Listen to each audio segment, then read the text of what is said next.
Thessalonian you're fighting. He's the biggest man I've ever seen. I wouldn't want to fight him. That's why no one will remember your name.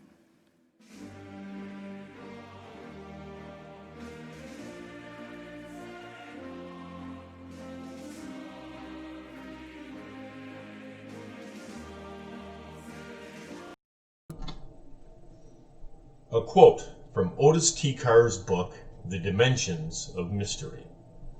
Some will question my references to God. You are only possible because God is. Every being is a facet. The whole is oneness. The eternal light of creation. There is only one sacred geometry.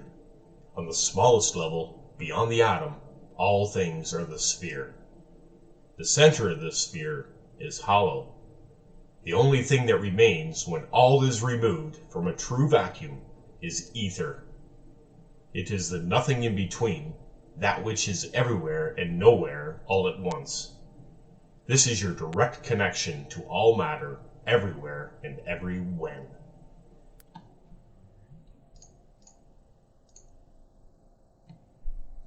Hello, interwebs. Welcome to 2021. We are now in the new year. How you doing today, Calvin? Doing all right yourself? Pretty good, pretty good. Did you have a good new year? Yeah, I did. You too? Yeah, not bad, not bad. It was pretty quiet. I actually felt ill. I'm pretty sure actually I was attacked by negative entities that day.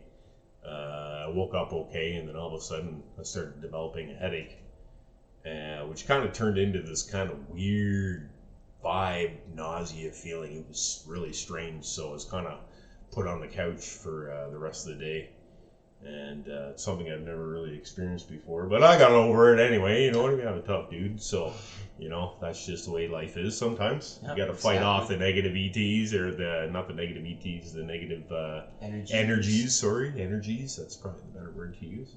So yeah, what did you guys do?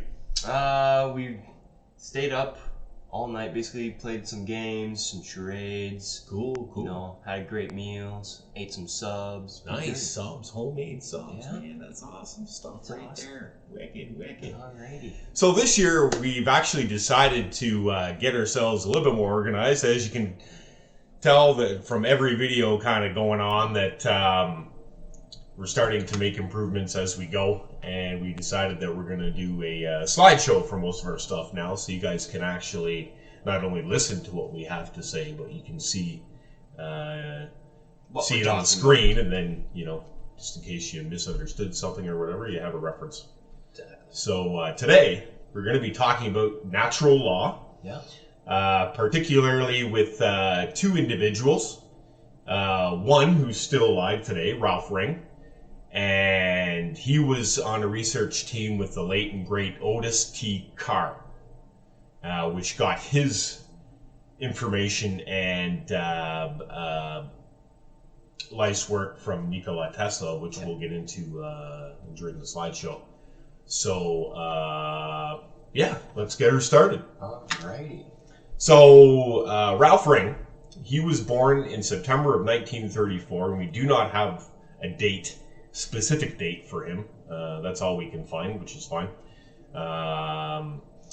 He was born in Paradise, California, and basically when he grew up, there was no buses or anything, and so he was forced to walk a 7-mile round trip to school and back every day, which kind of proved to be useful to him because it got him into natural law and his experiences with natural law. Specifically, one of the first examples was he was walking home one day and he noticed an anthill, and he kind of stood and watched it for a little while and kind of wondered how they worked, you know, because we all know that ants have a very specific kind of way they live. You know, you got a queen ant, then you get all the workers, and you know, they live in this kind of structure underground that's multi-layered and leveled and stuff like that. It's really cool. So this really interested Ralph. And he also used to talk to a lot of his teachers at school about natural law. And after his anthill experience, which, by the way, he was severely bitten at. So it kind of put him on that path too. But he started to discuss bumblebees with his teachers and why they were able to fly even though they were aerodynamically not possible. So you can see here on the side, we have an image if you want to look at it. Kind of gives a brief definition of the male and females, what they look like. You can kind of see that their wings aren't even big enough to lift their huge body. So the author of Tomorrow's Energy Needs Not Be Fuel, which is Arthur C. Aho, is one of Ralph's friends. Yep. He had a chapter on bumblebees, which is pretty cool. And you can actually see that they don't fly, but they levitate. Yeah, let's pause the slideshow for a second and go to the camera. Okay. We're on camera. Hang on. We're on camera. All right, so let's start talking about this natural law business with the bumblebees. As Calvin just said, the interesting thing about a bumblebee is that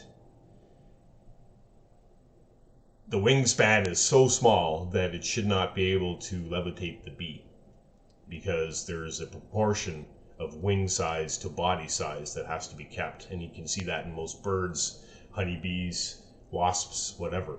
But for some reason, given the size of the bumblebee's body, it's still able to fly. And why is this? Well, they discovered that there is a hollow cavity in the bumblebee's throat next to the larynx, that once the bee starts flapping its wings, this cavity enables the bee to change the sound frequency of its surrounding environment. So once the bee achieves that sound frequency, which is 8.5 cycles per second, it puts the bee in a 0G bubble, and that allows the bee to move anywhere it wants. That's right. So that's pretty freaking cool, and that's not knowledge that you will find in your typical school textbooks. So yeah, pretty neat stuff, and very simplistic as well. So Calvin, continue. Alrighty, so just skip to the next. Here we go. 1948. He joined the army in California. This is Ralph Ring, by the way. He wanted to join engineering, but he was only allowed into the infantry. So he went to Guam, Korea, and he saw all the horrors of war. So like death, all the negative energies around, tanks rolling around, destroying homes, cities, this kind of thing. And he left the military to start a diving business for tourists. So he gradually moved down to California coast, and he met his wife and had children. And so during his time in the diving for tourist business, it actually kind of morphed into an insurance claim investigation type of diving business.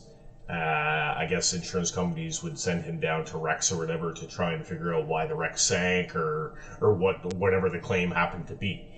And while he was doing this one day, he unexpectedly met a team from Jacques Cousteau's group. And they kind of pulled up beside his boat one day while he was diving and started questioning him about what he was doing. And so after this discussion, they really liked what Ralph had to say, and they hired him to their R&D department. And Ralph eventually became the head diver for the team. But due to the dangers of diving, I myself am a advanced open water diver. And, in the underwater environment, things you have to worry about are like air, bottom time, and especially when you're diving through wrecks and stuff like that, you can get entangled in the wreckage. So it's a very dangerous business to be in. I know this from personal experience. And basically, Ralph's wife asked him to leave the diving business because she wanted him more domesticated at home with the kids. You know, she didn't really want him in a dangerous work environment. So that kind of put him in contact with other people. Here we go, going into the law work history now. So this is 1955. His wife saw an ad for a company called Advanced Kinetics, and she told Ralph about this, and he went over there right away. So it was, I don't know what R&D is. And the position was for research and development. So the research and development position, so no one was around, everyone was out for lunch, and he went into this guy's office because he saw he was the only one there, which was the director, and he started talking about like why he wanted the job, you know, all his past experiences with natural law, and he actually got hired on the spot. And Ralph coincidentally never had any schooling in science or anything like that, and basically all his knowledge came from his own tinkering and experimentation at his own house. So the director really liked what Ralph had to say, and he hired Ralph on the spot, like Calvin just said. And basically what the director asked Ralph to do for the company was to try and fire an electron through a magnetic field without it deflecting. And Ralph's like, okay, whatever. So they set him up in a lab, and after a couple of weeks of trying to figure it out, you know, Ralph was repeating the experiment time after time after time, day in, day out, and he could never get the electron to get through the field without deflecting. And that's because they were trying to force the electron through the field and not allow it to go through the field with more natural flow. Yeah, more of a natural flow, exactly. So one day Ralph decided that he was going to duplicate his experiments from work at home. And since Ralph was always into like garage sales and going to the dump and getting different parts, you know, for his tinkering, he was able to recreate the experiments in his garage. And he decided at that point that instead of trying to force the electron through, that he would spin it in a more natural way, and he was able to achieve success. He was able to get the electron through there without it deflecting at all. And he repeated the experiment many times just to make sure that it was right. And that night he ended up writing up the procedure for the experiment, to which he brought into his superior the next day.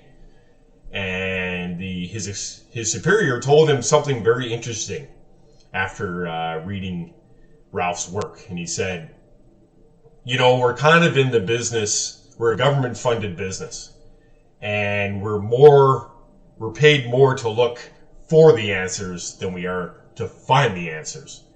And he shredded Ralph's work right in front of him and told him to go back to work and continue trying to force that electron through, which really frustrated Ralph, and he ended up quitting after about 2 weeks. So he met a group of individuals who all believed in natural law, and they called themselves the Understanding. So it started by Daniel Fry, one of Ralph's good buddies, and Ralph shared his ideas to Daniel, and he actually enjoyed what he had to say. So it was a lifelong dream of having floating homestead with self-sustaining gardens as such. So that's Ralph's dream.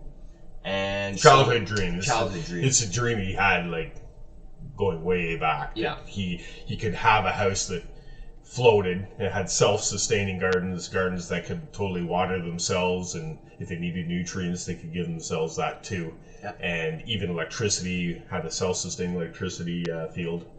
And it's one of the principles that got Ralph into natural law in the first place, along with the Bumblebee and the anthill. Yeah, exactly. So Daniel heard what he had to say, and so he was introduced to Otis T. Carr in Norman, Oklahoma.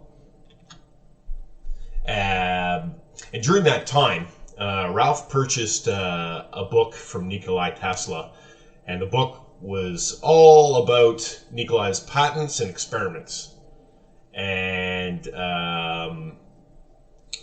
so one day, while Ralph was at home with his family, they were visited by 3 men in black. And they came to the door and knocked, and they were invited inside. And they started questioning Ralph about his work at Advanced Kinetics and his experiments. And they were very forceful, Ralph felt, with their questions, which made his wife very uncomfortable. And basically, she asked the 3 men to leave after some time. And they did. And after they left, she asked Ralph to get rid of the book because it was causing too much stress in the family and controversy, and she wanted just like a normal life. So, which kind of put Ralph in touch with a man named George Van Tassel, who built the Integratron, and he was based out of Giant Rock, California. And Ralph felt kind of guided to bring Tesla's book to George. So they didn't really talk about it, and Ralph decided that he was going to go see George one day. And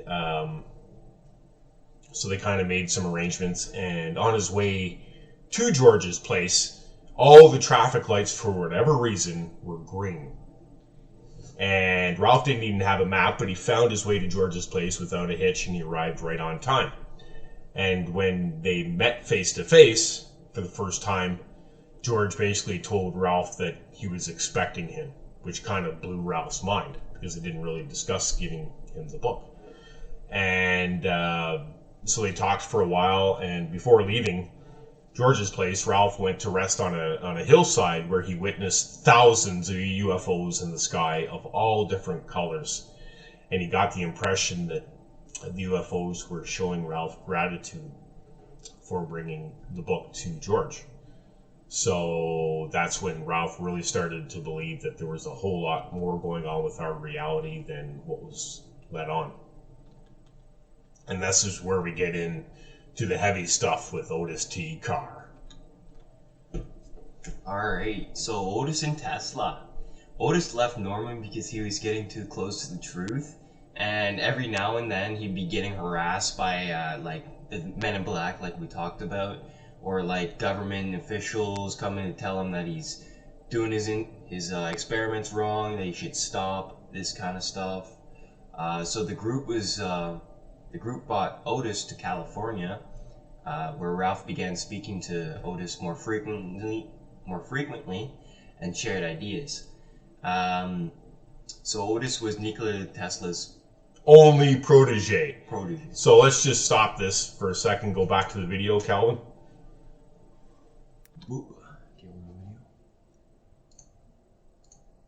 Right, so let's talk about that for a second. So basically, Otis T. Carr was the only guy that Nikola Tesla ever entrusted with his information. Okay, and how that came about was when Tesla was working in Baltimore during his life tenure. It just so happened that Otis was working at that same hotel, and they began kind of speaking one day, and Nikola Tesla noticed that Otis was also interested in what Tesla was interested in, and that was about natural law and electricity. So Tesla came to trust Otis quite a bit and started sharing his knowledge with him and his experiments, and that's why Otis Carr was basically the only guy that ever got direct contact with Tesla and was handed him his knowledge. So that's a really neat piece of history right there. There you go. So Thank you. yep, so go ahead. Where did I leave off? So he worked at Hotel Tesla, So he worked at the hotel where Tesla was staying in Baltimore, Maryland, and Tesla discovered that Carr was interested in natural law as well, and he shared all his work, not all, but some of his work with Carr to ensure his work would be continued. So Tesla only shared kind of his information with Carr, not really anyone else. And so basically when Otis and Ralph met for the at the beginning, the group of the group understanding met, was they were all together, which was 8 people. They met at a cabin at Lake Arrowhead until they had a suitable building, because at that time they didn't have anything, and they had some of the members of the group looking for them. So, but they wanted to get started on the work right away. So they all met at this cabin. They brainstormed all night, and they did this for about a week. And then after a week, the members of the group actually found a building for them in Napa Valley, California. And this was a building that was brand new. It was built for another company that never ended up using it for whatever reasons. And the building had like a full machine shop. It had a lab. It had offices. It was all set up for them, and it was free for them to use. They weren't charged rent or anything. So they set themselves up and began their experimentation. And that's when Otis really started getting into his spaceships that he learned from Tesla. If you recall from our Nikola Tesla video, Calvin at the end was speaking about his disco copter. And the disco copter is what Tesla shared with Carr and really interested Carr. And that's where the OTC-X1 started coming into play. And Otis had already created a blueprint for this thing from Tesla's work. And basically the OTC-X1 works off magnetics. Very simple. And the magnets were kind of shaped like the Utron shape, which is the sacred geometry. And space. It's the embodiment, like the shape of space or something. That's what he did. Exactly. So, which is referred to as ether technology, the space between the spaces, right? There's always something there. And he explained to Ralph that the brain was only used to control the body. And to understand ether technology, we had to think above our current 3D reality. And you achieve that through meditation, stillness of the mind, and become one with nature. And so they developed a smaller prototype of the OTC-X1, which was basically made from highly polished aluminum, the whole thing, other than the magnets. There's a picture, basic drawing of it in the top left corner of our slide there. So very, very simple build. And basically what they did was they took an amplifier and shot the sound towards the vehicle and gradually increased the frequency around the ship. And as the frequency increased, the ship's hull went from a solid to like a spongy type of texture. And eventually Ralph could put his hand right through the entire hull when it hit its resonance frequency of the environment. So that was pretty cool. And as you can see, there's a picture of the original prototype of the OTC-X1 there, and you can see it's a fairly basic shape, very basic materials. And so once Ralph put his hand through the prototype, it also reminded him of the way the bumblebees work, because bumblebees work off frequency of their environment as well. So that's pretty cool stuff. So the experiment started with a 45-foot prototype. Well, they started experimenting on a 45-foot prototype. Yeah. So they increased the frequencies until the craft disappeared. So basically, they sent it somewhere else. They don't know where it went. first known form of teleportation. Very simple, just the rising of frequencies, kind of find the right frequency, and it's like that. Gone. Boom. So this was thinking above quantum theories. Otis started getting worried about the government intervention. So they'd always come by, see what they're doing, ask some questions. Causing problems. And so they tried speeding up the experiments so it could get out to the public as soon as possible. So they met with GM to show... Which is General Motors, by the way. General Motors. Who showed no interest at all because he couldn't make the money at all. Now, as you know, GM back then... Let's go back to the camera, Colin. Okay.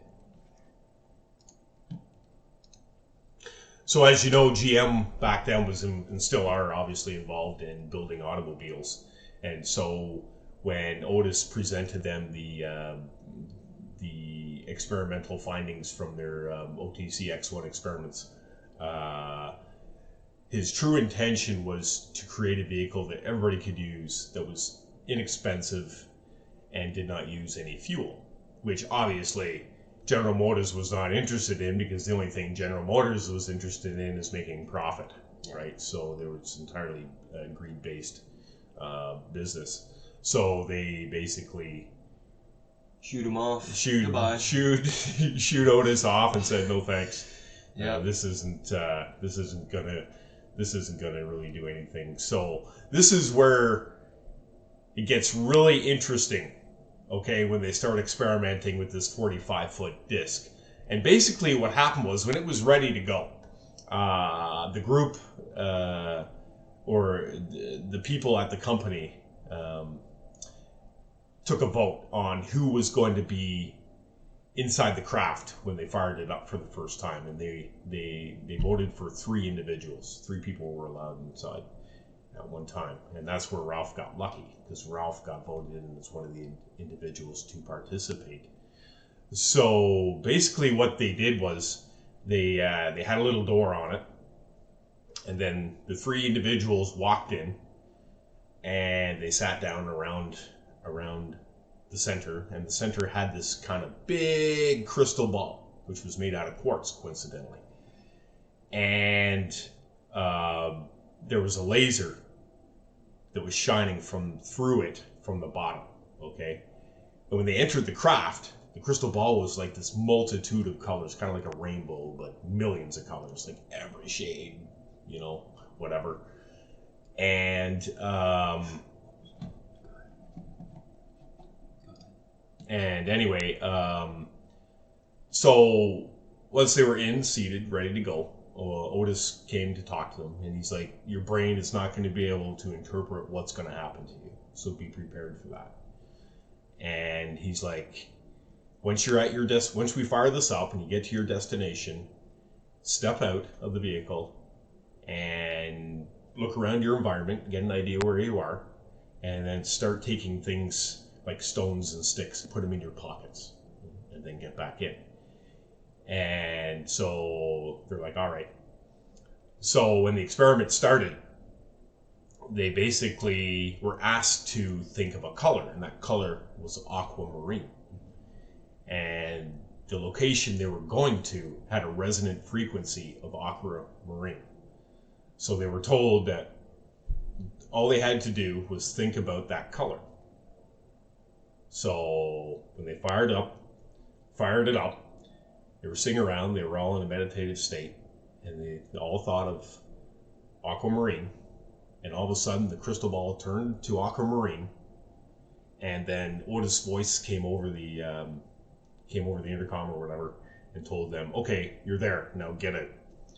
So they all got up and got out of the vehicle, kind of looked around, and they didn't really understand how the hell they got there, because they didn't experience any movement of any kind.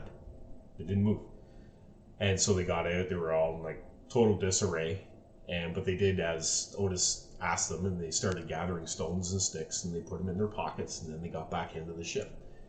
He's like, okay, now just think of the original color that we started with. So they did. They closed the door. They started thinking, and then the crystal ball changed back to the multitude of rainbow colors it started with. And Otis's voice came over the intercom again. And he's like, okay, now get out. And when they got out, they thought for sure that nothing had happened. Because their mind was like, they said their mind felt like scrambled. It couldn't perceive of what was going on. And Ralph said that to Otis, and Otis kind of laughed at Ralph, and he's like, that's the brain for you. Because it's still thinking in a 3D reality, right? So he's like, empty your pockets. And sure as shit, they emptied their pockets, and all these stones, and they had all these stones and sticks from it, and they were like completely blown away. That basically they experienced the first true teleportation method. And it's done so simple, it's not even like remotely funny. Yeah. So that's the story with the OTC-X1 experiment, which is pretty freaking cool. Right? Oh, yeah. And they probably we have that technology today. It's just hidden from us with the secret space program, things like that. So yeah, pretty interesting stuff, I'd say, eh, Calvin? Yeah, boy. Yeah, boy. So let's go back to the slide there, Calvin. Right. So let's just kick it over a bit, because we've obviously gone through that, and I'm just going to show you a couple of the slides. So there's on the top of the slide, you can see the original Tesla's hand-drawn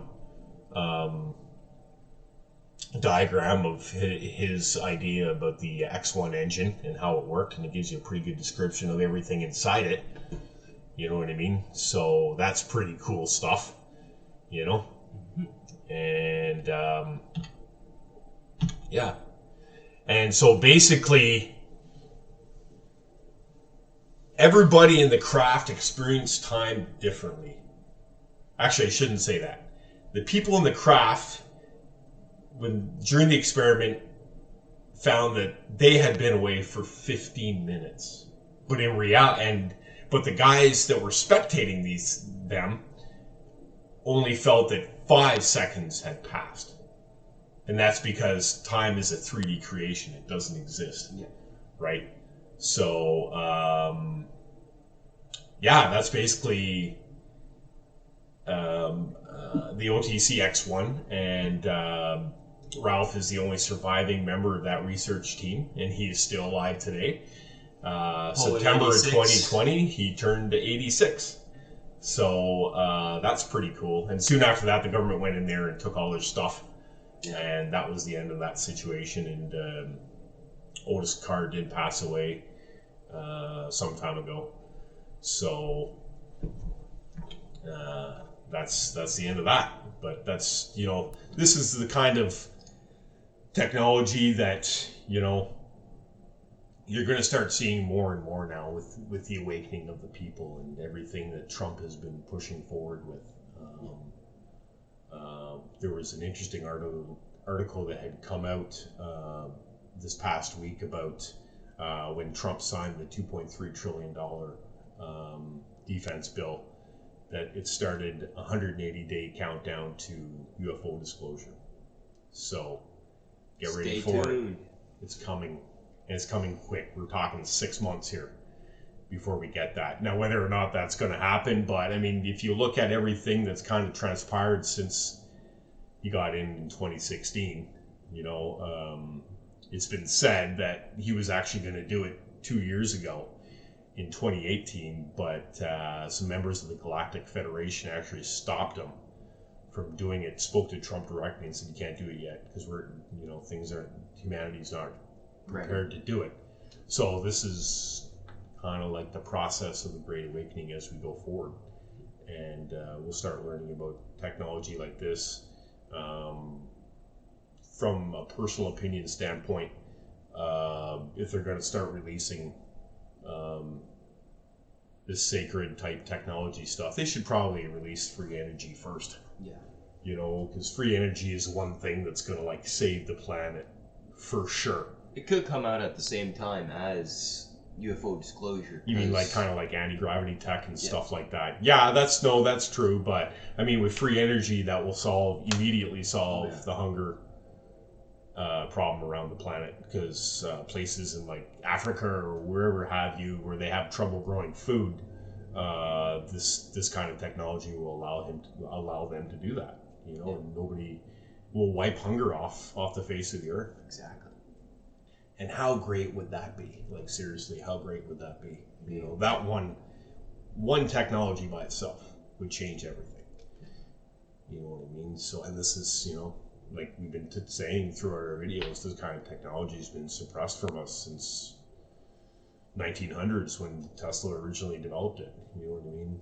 And so, yeah, that's our little shindig today. Actually, before we go, we're gonna show you Ralph. Ralph has a website and it's still active, and we're gonna bring that up, and you guys should go there and check it out. Right, so here it is, and if you actually, can we scroll it at all? Doesn't look like it. Can we go down? Let's just take a look here. Can't go down with it or anything? Doesn't look like it. Okay, but anyway, so if you scroll through his website, there is a tab that will bring you to the original documentation for the OTC-X1. Yeah. And also Arthur C. Ahau's book that we were discussing earlier in the slides too. They have it all in PDF format, and you should really, really take time to read that, because you know, Otis was involved,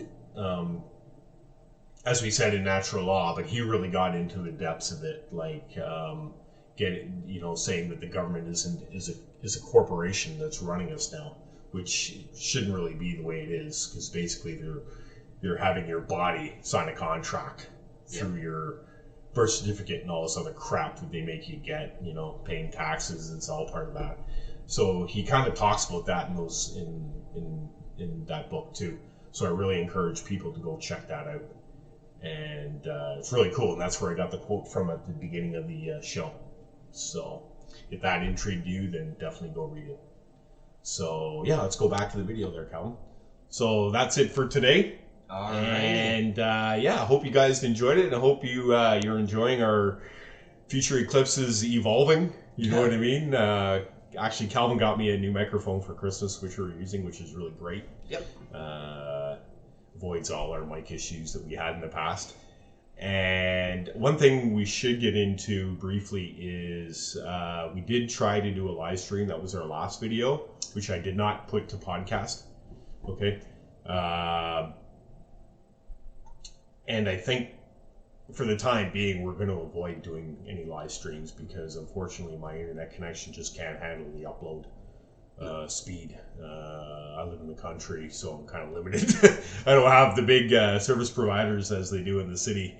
Yeah. I am looking into getting Starlink, so hopefully I can get into the beta program and get that set up. It's about 300. That's about $600 to get it started, because it's $500 for the equipment, the satellite dish, the router thingy, and then it's $100 a month ongoing fees. But it's a really cool system. Like it's basically like a small satellite dish, about the size of like a Bell Express View dish, or a what do you guys got in the States? I can't remember, but anyway. And it actually auto tracks the satellites, which is really cool. So when you first set up the modem and plug it into your computer, there's like a little setup phase you have to go through, and it auto tracks the satellite, so you never lose it, and you never have to bolt the dish to your house or whatever. It just comes on a tripod, and you can set it up and it tracks the satellite. And they were hitting speeds of like 150 megabytes a second to 200, which is like insane. Nothing right now can hit that. You know what I mean? So we'll kind of have to keep an eye on those speeds as time goes on, to see once it goes into full broadcast for everybody. Because like I said, it's just in beta right now. We'll see if that speed's affected, and I can't really see it being affected because it's not like it's wired up to anything, but it's really how the hardware handles it in the satellite. You know what I mean? So if we can get ourselves one of those things, we will live stream out our yin yang. Yes. And also, I'd like to mention, Calvin and I have briefly spoken about doing 2 podcasts a week now. Yeah. On the weekend, we'll save it for our research, R&D type of stuff for you guys. And midweek, maybe Wednesday, Thursday, we'll do an episode where we start talking about like current events and things like that. So we have a kind of good mix for everybody.